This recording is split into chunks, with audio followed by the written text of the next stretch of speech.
Good morning, children. In the last class, we were discussing about conformity and the famous Ash experiment.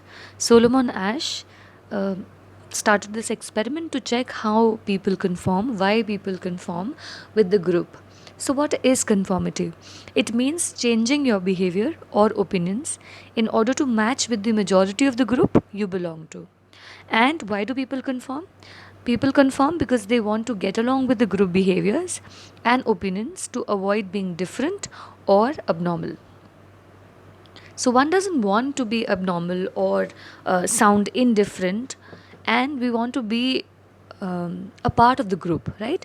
We want to be an in group whenever we want to associate with others. And why do we associate with others? In the very first class, I told you that there are some norms about social psychology, and we all join groups for the need for affiliation. There has to be some motive. It can be need for affiliation, need for power, need for authority, anything, but basically there has to be a need behind it. So just in order to fulfill these needs, we join a group. And because we don't want to disturb others, or not just disturb others, but basically not fulfill the point of social desirability, we skip these things. We skip our views and thoughts, sometimes our opinions. And even in times of situations where one will not give in easily, we conform and we obey certain things, okay, just on the basis of social behavior, because it is a social behavior. And there were very famous experiments done in social psychology related to conformity, obedience, compliance. So there are two experiments in your scope: conformity, Solomon Asch experiment, and Milgram's experiment on obedience. So Stanley Milgram's experiment also we are going to discuss today. Let's just quickly revise what we did in Solomon Asch experiment. So, what was the procedure? Ash used a lab experiment to study conformity. So, it was a lab setting, and there were 50 male students from Swarthmore College in the USA. And he already instructed them that this is a vision test, it is a visual acuity test. So, the purpose was not told clearly to them that it was about conformity, or else, of course, the results would have been very different. So, this was told to them that it is a visual acuity test, and using a line judgment task, they will be judging whether the visual equity is fine or not, whether there are differences in vision of people, right? So Ash put a naive participant in a room with 7 different confederates, as you could see in the picture in the video that I showed you yesterday, day before yesterday, sorry. And the confederates, what are confederates? In social psychology, people who are given in the experiment, or told to participate in the experiment from the experimenter's side. I mean, the person already knows prior to the experiment conduction that he is a participant in the group, which will influence, which will affect the others. So you understand the independent variable. He is like an independent variable, or you can say that he is a part of the group already, and he knows the experiment really well. So it is a control setting. It is a setting where the confederates know everything about the experiment. They already know what is going to happen, whereas one or two people are called from outside to get the experiment done. So over here there were 7 confederates, and there was just one participant, naive participant, and the responses were collected in a group setting. So everybody had to answer verbally, not by writing. Otherwise, again, that would also affect conformity. The real participant did not know that this was leading to some conformity test. It was basically a visual acuity test for him. So he believed that the other 7 confederates who were there present are also the real participants like him. And each person in the room had to state aloud or verbally he had to speak up that which comparison line. There were three lines shown, A, B, or C. So there's a diagram also that you can see, that you've already seen. So see over here, three comparison lines and one standard line was there.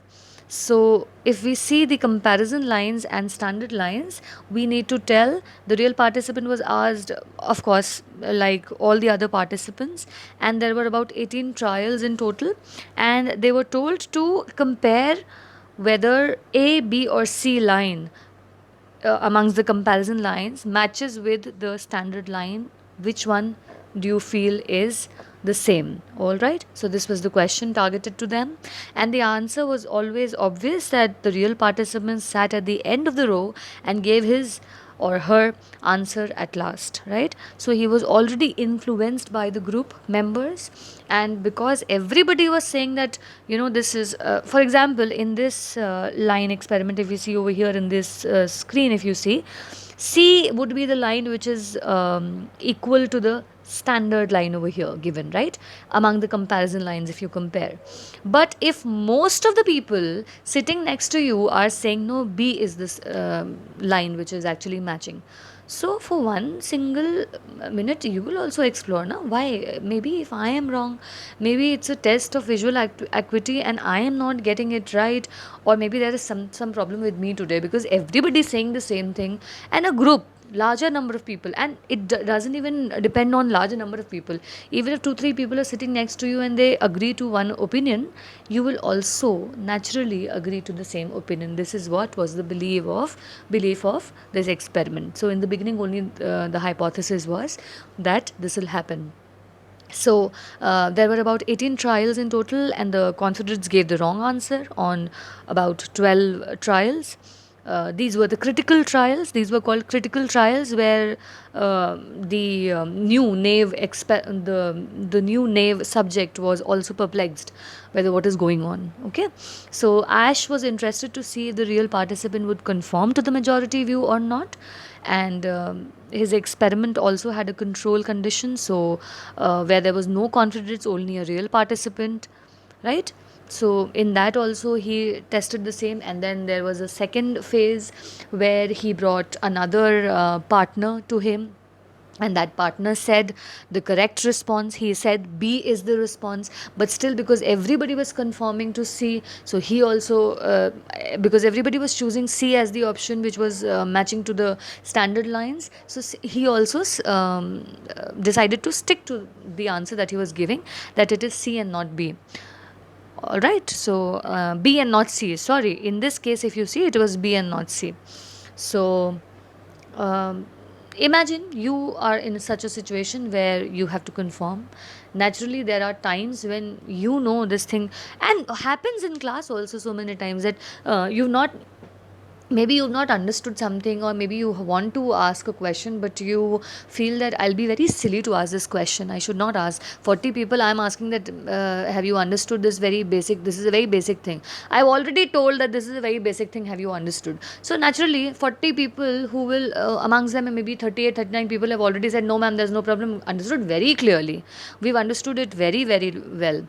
And there must be a child who wanted me to repeat, but then also he feels that 38 39 people are saying that I've understood it very well, so that means there has to be a problem with me, maybe I was not listening that attentively. So I'll go and revise and then come back. So sometimes we do this, we conform with the group, and this was the same thing shown over here in this experiment. And later the results showed that about one third, that is 32% of the participants who were placed in this situation, went along and conformed with clearly the incorrect majority of the critical trials which was there. So 7 confederates, whatever they said, the person also complied to the same. Okay, conformed to the same. And in those 12 critical trials, if you see the results, there were about 75% of participants who conformed at least once, and 25% of participants never conformed at all. So there were about 50 males that Solomon Asch studied. So this was the overall result of the experiment. And in the third situation, there was also a third situation in this experiment.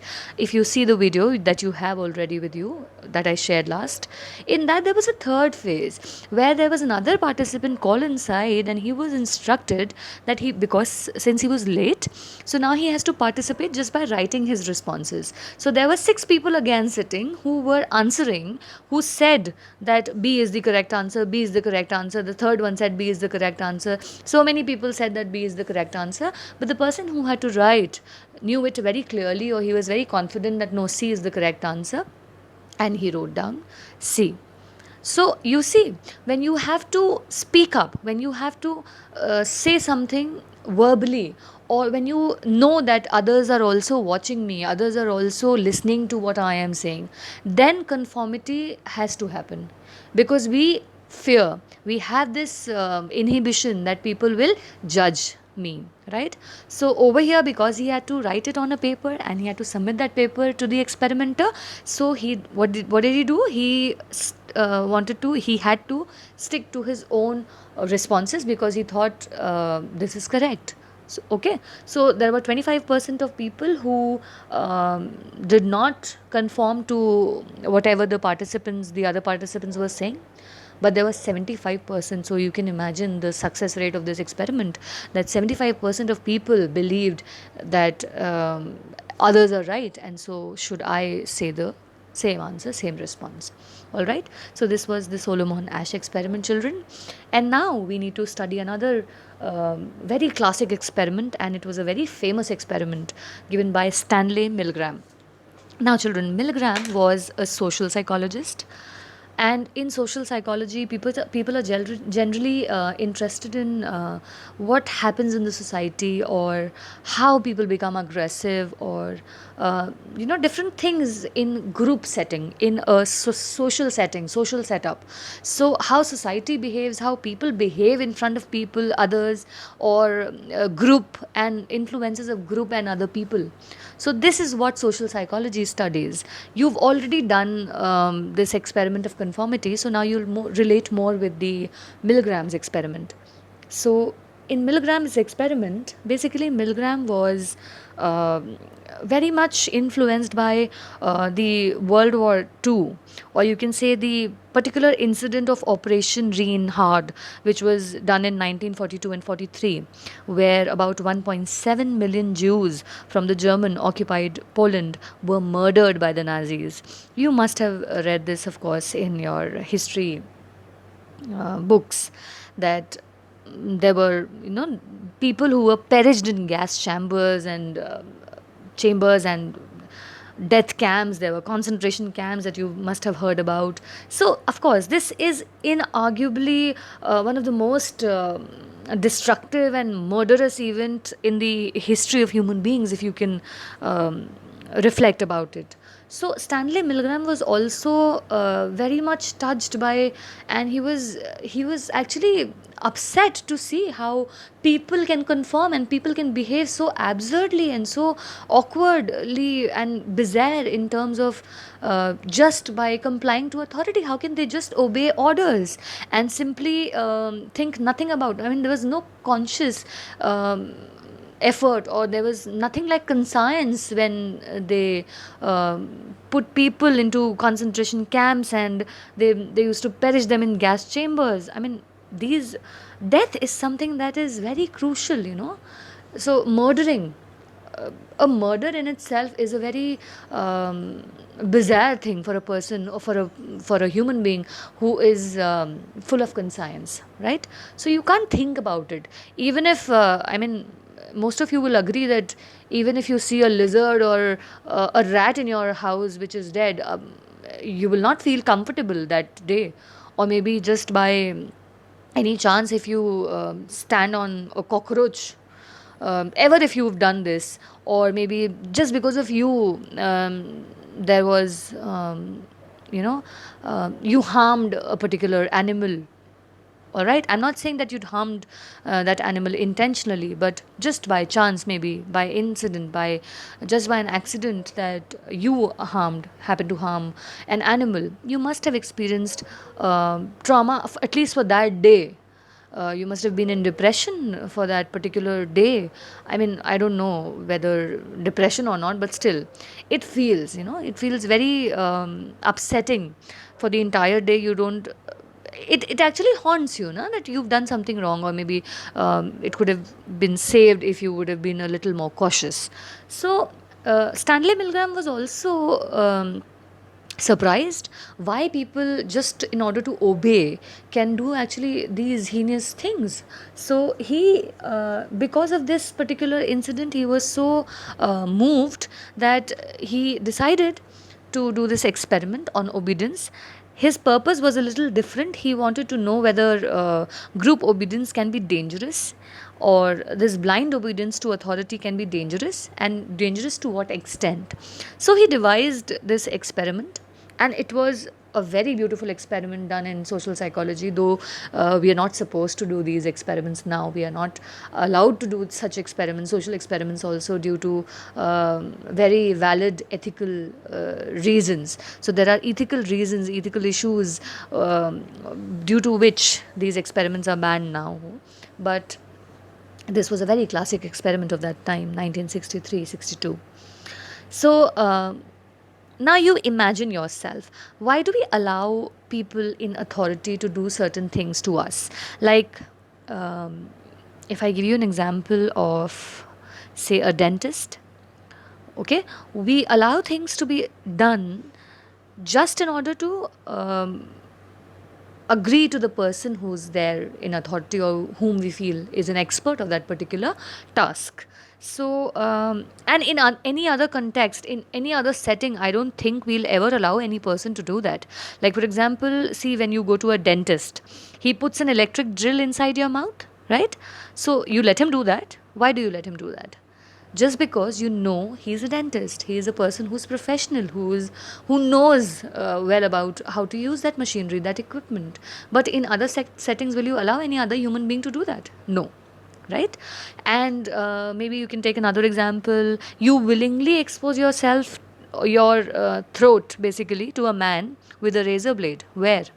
At a barber's shop, shaving or haircut, if you ever had that in a salon. You must have seen people willingly exposing their throat to a man with a razor blade. Will you do that in other settings? No, you'll not do that. Why do we do that? We do that because we know that there is a person in authority, and we are going to that person to get a haircut, to get a shave done, or to get our maybe cavity filled, or for a general cleaning to a dentist. Or we even let doctors do checkups and operations. So what are we doing? We are actually having some kind of faith in them. We respect their position. We respect that they are in authority to do this. And why are we ready to take risks? We are ready to take risks because we know we have to obey to these orders, and we can do nothing. Even if a person, like, there are conditions in life where a person can do nothing but obey orders. What can a person do? Like, for example, there was very much critical situation, and a person has to decide whether to operate or do a normal delivery. What will you do in that situation? You'll simply surrender. You will say whatever the doctor says, because ultimately you are not an expert. You're just naive. You don't know about. You must have read. You must have gone through Google, this, that. But ultimately, who's doing the thing? The doctor. So you have to rely. You have to depend on the doctor. So this is the reason why we obey to certain things. So just by taking these examples, if we see, we are going to further study this experiment. This was again one of the most famous studies of obedience, and it was carried out at Yale University. And this experiment was focusing on the conflict between obedience to authority and your personal conscience. Whether your personal conscience also you keep aside when you obey, or you don't. All right. So let's move to the experiment.